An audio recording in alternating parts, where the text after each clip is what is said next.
नमस्कार, मैं हूं स्मिता रशाल और आपकी कमाई बढ़ाने वाला पर्सनल फाइनेंस का हमारा ये खास शो योर मनी लेकर हम फिर से हाजिर हैं। जिंदगी के हर कदम पर पैसों की जरूरत के लिए किस तरीके से प्लानिंग करें, योर मनी में हम आपको न सिर्फ बचत करना बताते हैं बल्कि अपनी बचत पर मोटा मुनाफा कैसे कमाया जाए ये गुण भी हम आपको सिखाते हैं ताकि आप जिंदगी के हर गोल को अच्छे से पूरा कर सकें।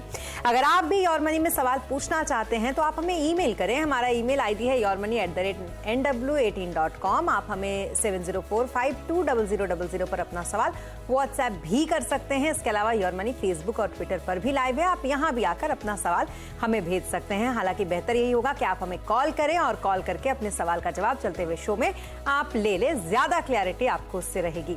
तो चलिए, रोजाना की तरह हमारे साथ हर दिन आपके सवाल का जवाब देने के लिए कोई ना कोई होता है। तो आज हमारे साथ है रुंगटा सिक्योरिटीज के certified financial planner Harshvardhan Rungta ji. Harshvardhan ji, बहुत शुक्रिया हमारे साथ इस शो पर जुड़ने के लिए। Thank you Shweta. तो कुल मिलाकर अब शुरू करेंगे हम सवाल जवाब का सिलसिला। सबसे पहले कॉलर हमारे पास भूपेंद्र जी हैं। भूपेंद्र जी, पूछिए जरा, क्या कुछ है आपका सवाल?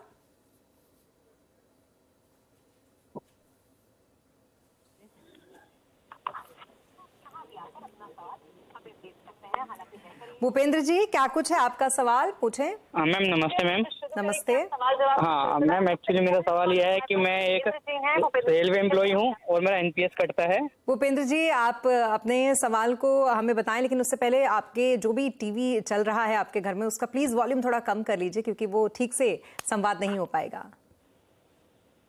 हाँ जी मैम, आवाज आ रही है? जी बिल्कुल, आप बोले। हाँ मैम, मैं एक्चुअली एम्प्लॉय हूँ सेंट्रल गवर्नमेंट का और मेरा एनपीएस कटता है 14,000। और मैम मेरा कई क्या कहते हैं लगभग 3-4 उसमें म्यूचुअल फंड में मेरा इन्वेस्टमेंट है एसआईपी के थ्रू। तो मैम मैं जानना चाहता हूँ कि मैम मेरा जो प्रेजेंट में मेरा जो इन्वेस्टमेंट है इसके मिला करके और मुझे लगभग 15 साल के अंदर 2 करोड़ का कॉर्पस इकट्ठा करना है। ओके, तो भूपेंद्र जी बोले। जी, मैं एसआईपी को आप वो देख करके बताइए ना मैम, इसी एसआईपी के अंदर मुझे और कितना मतलब इंक्रीज करना है मेरा एसआईपी का अमाउंट ताकि मैं अपना टारगेट अचीव करूं।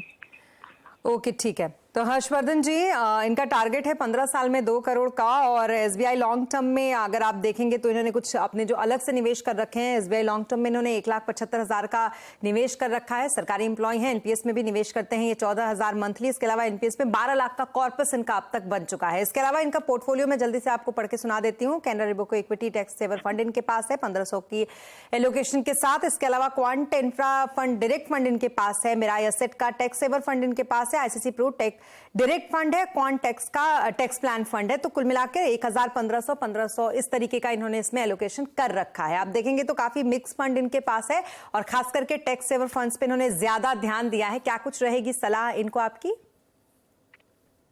वेल सुनीता, अगर आपने ध्यान दिया, हमें दिख रहा है कि इनके पास 4 ईएलएसएस स्कीम्स हैं, तो क्लियर है कि टैक्स बचाना चाह रहे हैं। तो भूपेंद्र जी, आपको टैक्स बचाने के लिए पहले आपके एग्जिस्टिंग पोर्टफोलियो पर मैं कमेंट कर दूं, फिर आपके लक्ष्य पे आएंगे और फिर आगे की स्कीम्स बताएंगे। तो पहला जो आपका एक ऑब्जर्वेशन मेरा है वो आप 4 ईएलएसएस स्कीम में इन्वेस्ट कर रहे हैं, टोटल में 4,500 रुपए। ये चारों स्कीम्स अच्छी हैं, लेकिन आपको 4 स्कीम में जरूरत नहीं है इतना पैसे डिवाइड करके करने के लिए। आप कोई भी एक स्कीम चूज कर लीजिए जो आपके ऑलरेडी आपके पोर्टफोलियो में है। मान लीजिए एसबीआई लॉन्ग टर्म आपके पास है, या आप क्वांट ले लीजिए, मिराई या कैनरा। तो कोई भी एक स्कीम ही चूज करिए और उसी में आपका पूरा 4,500 की एसआईपी करिए, तो आपको ठीक रहेगा। कोई दिक्कत नहीं है आपको कि 4 स्कीम रखनी लमसम और एसआईपी के लिए। दूसरी जो आपने सेक्टर फंड्स ले रखे हैं वो है टेक्नोलॉजी और इंफ्रास्ट्रक्चर फंड। मैं ये मान के चल रहा हूँ कि आप इन दोनों सेक्टर्स को समझते हैं और आपने बहुत सोच समझ के इन सेक्टर्स में इन्वेस्ट किया है। तो मैं इन सेक्टर्स के बारे में कमेंट नहीं कर रहा हूँ, स्कीम्स अपने आप में ठीक है। तो अगर आप इन सेक्टर में बने रहना चाहते हैं तो आप कंटिन्यू कर सकते हैं, नहीं तो आपको फिर डाइवर्सिफाइड फंड में देखना होगा। अगर हम आपके लक्ष्य की बात करें तो एनपीएस को अगर मैं हटा दूं, क्योंकि एनपीएस 60 की उम्र तक चलेगा, ये आपको पैसे पहले चाहिए। तो अगर मैं एनपीएस हटा दूं तो 2 करोड़ का जो आपका टारगेट है 15 साल में पूरा करना, और आपकी टोटल एसआईपी जो जारी है वो है 6,500 रुपए। आपका एग्जिस्टिंग कॉर्पस भी अगर हम देखें प्लस आपका फ्यूचर इन्वेस्टमेंट देखें तो आपका 2 करोड़ का टारगेट पूरा होता हुआ नहीं दिख रहा। आपको अगर पूरा टारगेट अचीव करना है 15 साल में तो आपको हर महीने का 30 से 35,000 रुपए इन्वेस्ट करना होगा। जो आप अगर आगे जाते हुए फ्रेश इन्वेस्टमेंट बढ़ाना चाहते हैं तो आपको स्कीम से बता दूं, ताकि आपके पास फ्लेक्सी कैप और मल्टी कैप का भी आपका एक्सपोजर रहेगा। तो अगर कोई भी फ्रेश इन्वेस्टमेंट करते हैं तो फ्लेक्सी कैप कैटेगरी और मल्टी कैप कैटेगरी चूज करेगा। तो इसमें आपको लार्ज, मिड, स्मॉल सभी सेक्टर्स में आपको सभी सेगमेंट्स में आपको एक्सपोजर मिल जाएगा। तो फ्लेक्सी कैप में आपके पास पारंपरिक फ्लेक्सी कैप एक ऑप्शन है और मल्टी कैप में ICICI Pru multi cap fund. जी, तो कुल मिलाकर एलएसएस के जितने आपके फंड्स हैं वो बहुत ज्यादा हैं जैसा कि बताया इन्होंने, तो उससे आप एग्जिट करें, एक रखें काफी है टैक्स सेविंग के लिए। इसके अलावा 2 फंड्स की सलाह आपको यहाँ पर दी गई है, पारंपरिक फ्लेक्सी कैप फंड और ICC pro multi cap fund.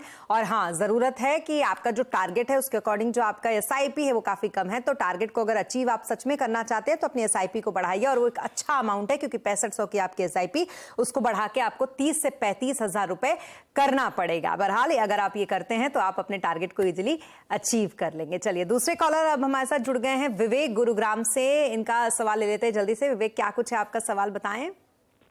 Good evening ma'am.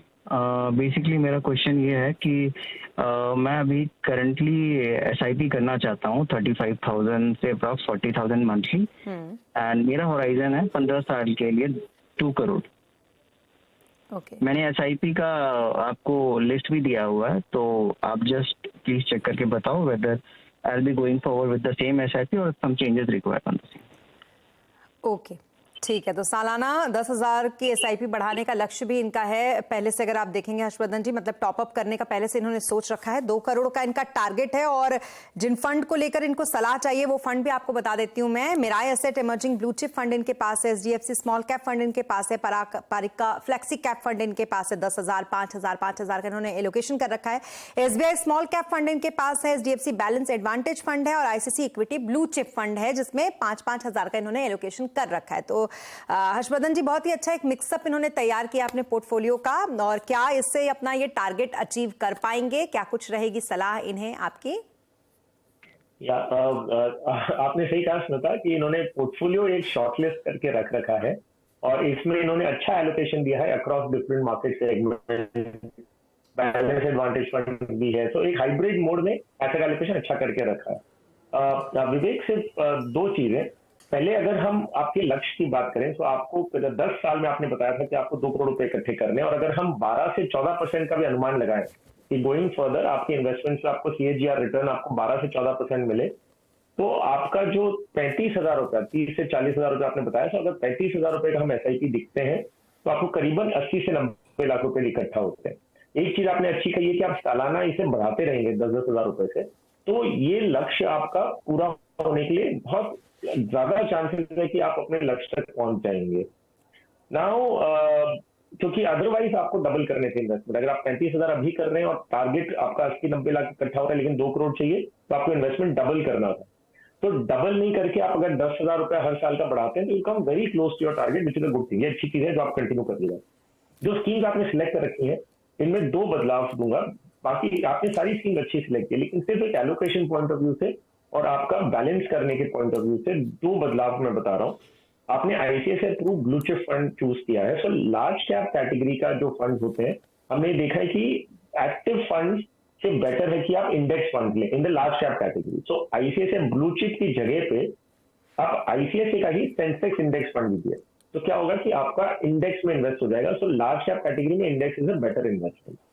दूसरा, जो एचडीएफसी स्मॉल कैप आपने लिया है उसकी जगह मैं सजेस्ट करूंगा कि आप एक मिड कैप लें। क्यों? क्योंकि स्मॉल कैप आपने एसबीआई स्मॉल कैप भी ले रखा है, एक मिड कैप में आपके पास डेडिकेटेड मिड कैप कोई फंड नहीं है, तो आप एचडीएफसी स्मॉल कैप की जगह पे आप एक White Oak mid cap fund अपने पोर्टफोलियो में जोड़ें। तो आई थिंक ये दोनों बदलाव करने के बाद आप बाकी जो स्कीम आपने चूज की और एलोकेशन जो किया वो ठीक है, आप उससे अपना इन्वेस्टमेंट शुरू कर सकते हैं। जी, तो कुल मिलाकर 35,000 की जो आपकी एसआईपी है उससे जो आपका टारगेट है विवेक, वो असंभव है, और उसको अगर आप चाहते हैं सच में अचीव करना तो थोड़ा रियलिस्टिक बनने की जरूरत है। आपको उसको बढ़ाकर 70,000 करना है, या एक और ऑप्शन होता है कि जो आपने टारगेट सेट कर रखा है ईयर्स में, आप उसको थोड़ा बढ़ा दें। अगर आपको 15 साल के 10 साल के अंदर ये चाहिए तो आप उसको 20 साल कर दीजिए। तो ये भी एक तरीका होता है कि आप अपने टारगेट को अचीव कर लेंगे। फंड को लेकर जो सलाह हर्षवर्धन जी की तरफ से आपको दी गई है, ICC pro blue chip fund है, एचडीएफसी स्मॉल कैप फंड है, इससे आप निकल ले और जिसमें आप बने रहें उसमें यानी कि निवेश करें, वो सलाह है ICICI pro Sensex index fund और इसके अलावा white okay capital mid cap fund, जिसमें आप निवेश करें और इसके साथ ही जो आप चाहते हैं उस टारगेट को आप अचीव कर सकते हैं।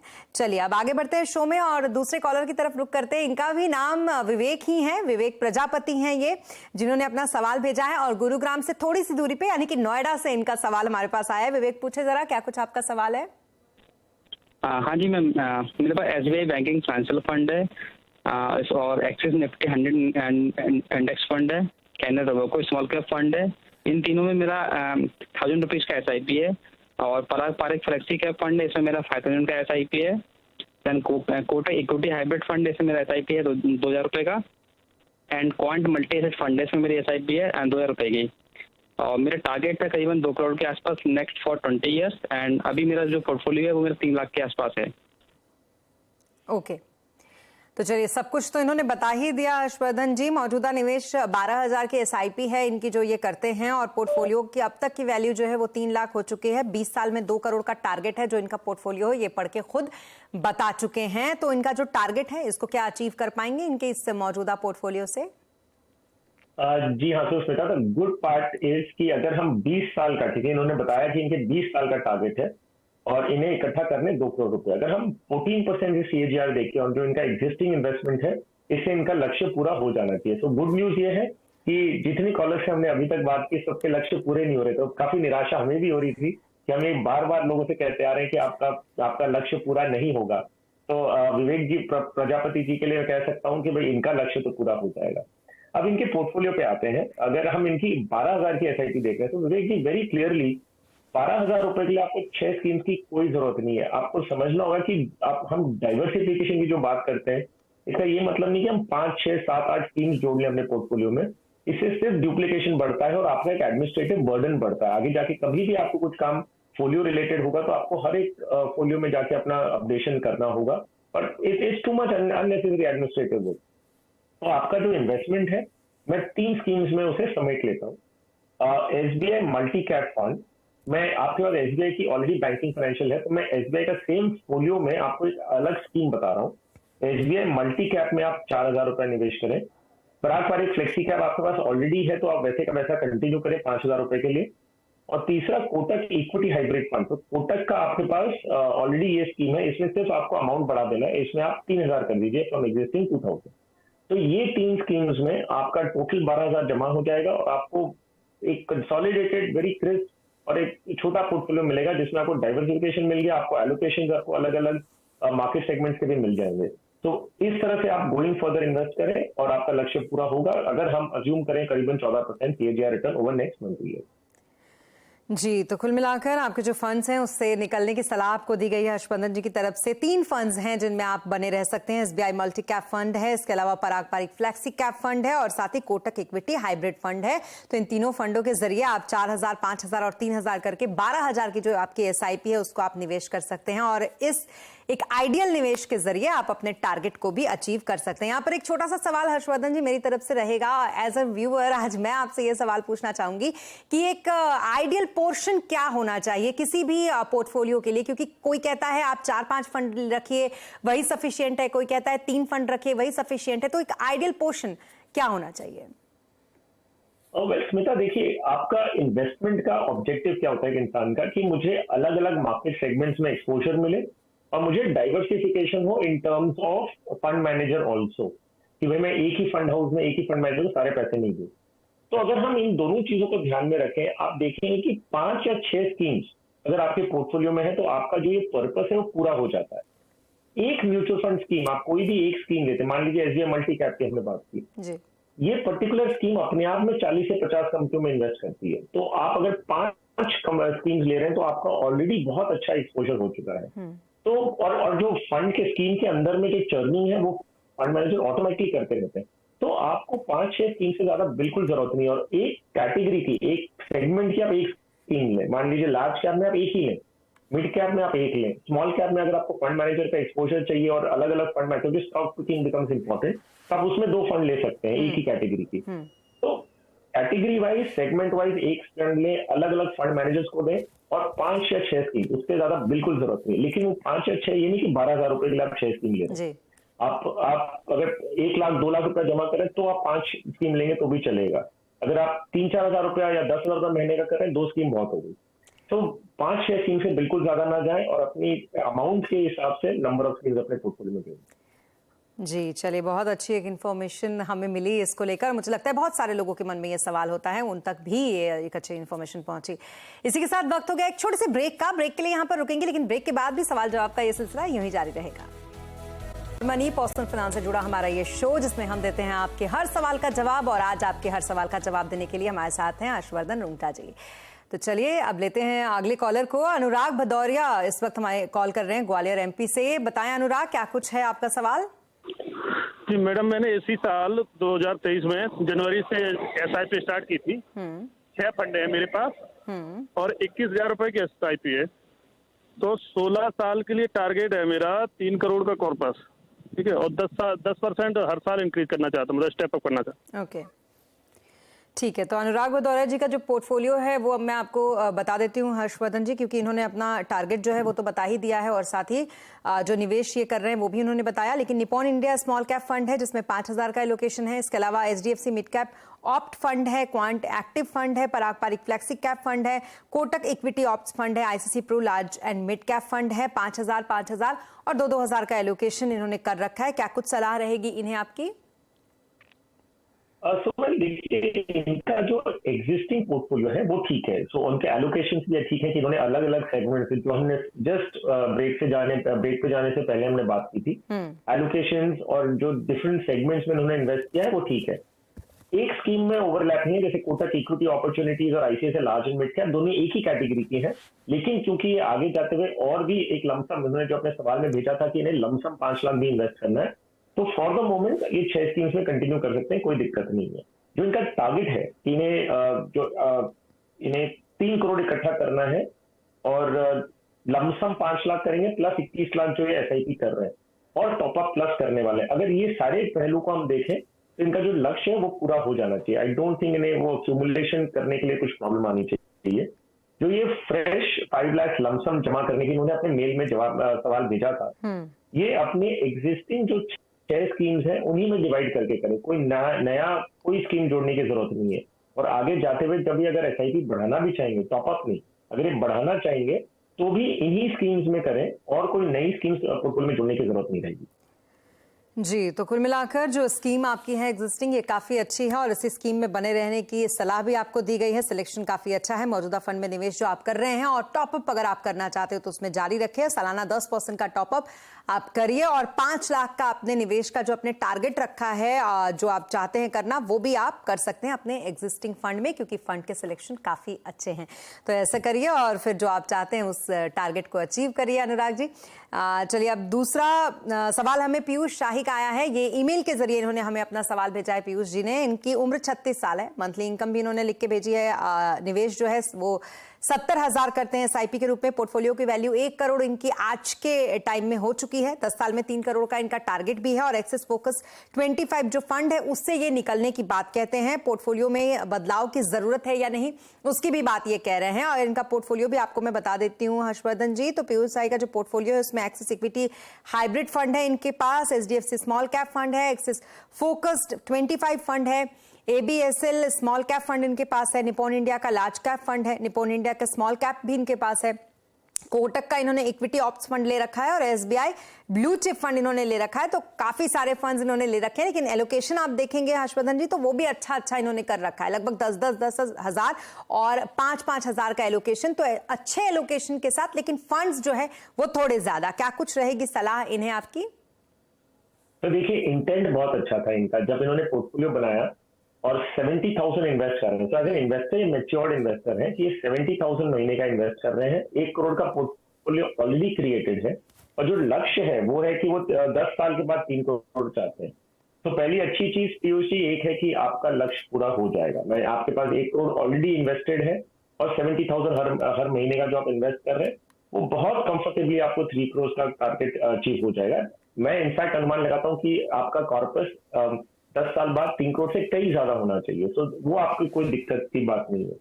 आपके पोर्टफोलियो में चेंजेस करने की जरूरत है, मतलब जो मुझे लग रहा है, और मैं आपको इस तरह से बता दूं, मैं आपके पोर्टफोलियो में 6 स्कीम्स शॉर्टलिस्ट करके कर रहा हूँ। मेजॉरिटी ऑफ द स्कीम्स आपके पोर्टफोलियो में एग्जिस्टिंग है, उसको रिटेन करेंगे।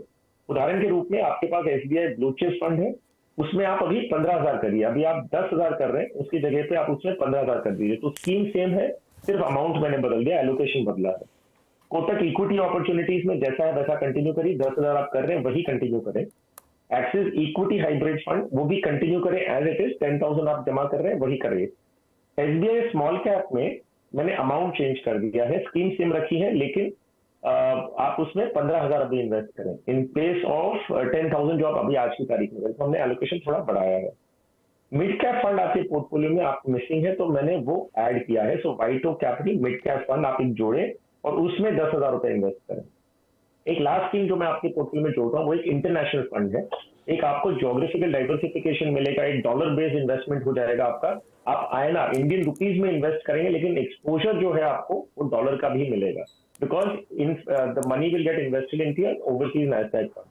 तो Motilal Oswal Nasdaq 100 fund of fund ये आप अपने पोर्टफोलियो में जोड़े, ये आप 10,000 रुपए एलोकेट करें। तो इस तरह से आपका 70,000 रुपए जो है, ना कि इंडियन मार्केट में, और इंडियन मार्केट में भी large cap, mid cap, small cap, आपको हाइब्रिड, आपको सारे एक्सपोजर मिल रहे हैं फ्रॉम डिफरेंट फंड मैनेजर। तो आपको 6 डिफरेंट फंड मैनेजर्स भी मिल रहे हैं, और एक आपको इंटरनेशनल एक्सपोजर में मिल रहा है जो नैस्डैक में इन्वेस्ट करता है। जो नैस्डैक 100 कंपनीज है उसमें आपको इन्वेस्टमेंट होगा। तो एक अच्छा ज्योग्राफिकल डाइवर्सिफिकेशन पर्पज भी पूरा होता है, और अगर डॉलर में कुछ बदलाव होता है तो वो भी आपके पोर्टफोलियो में दिखेगा from the Motilal Oswal Nasdaq 100 fund. Okay, चलिए तो हर्षवर्धन जी अब टाइम हो गया है आपके टॉप 4 फंड्स का। आज आपने क्या कुछ पिक किया है बताइए हमें। ठीक है, तो स्मिता मैं आपको हर एक कैटेगरी के एक फंड बता दूं, और मैं 4 स्कीम्स बता रहा हूँ, क्योंकि मोटा मोटी अगर हम लेमैन इन्वेस्टर का देखें, रिटेल इन्वेस्टर देखें, 4-5 स्कीम में उनका पूरा एलोकेशन हो जाता है।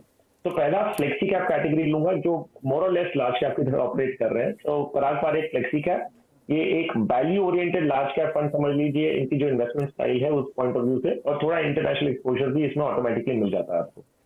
ABSL Nifty 50 equal weight index fund, तो ये इंडेक्स फंड है निफ्टी 50 का। सिर्फ एक बदलाव है कि इसमें जो 50 कंपनियों में एलोकेशन होता है वो इक्वल है, मतलब 2% across all 50 companies of Nifty. हालांकि अगर निफ्टी में देखेंगे तो एलोकेशन पर कंपनी का अलग अलग होता है।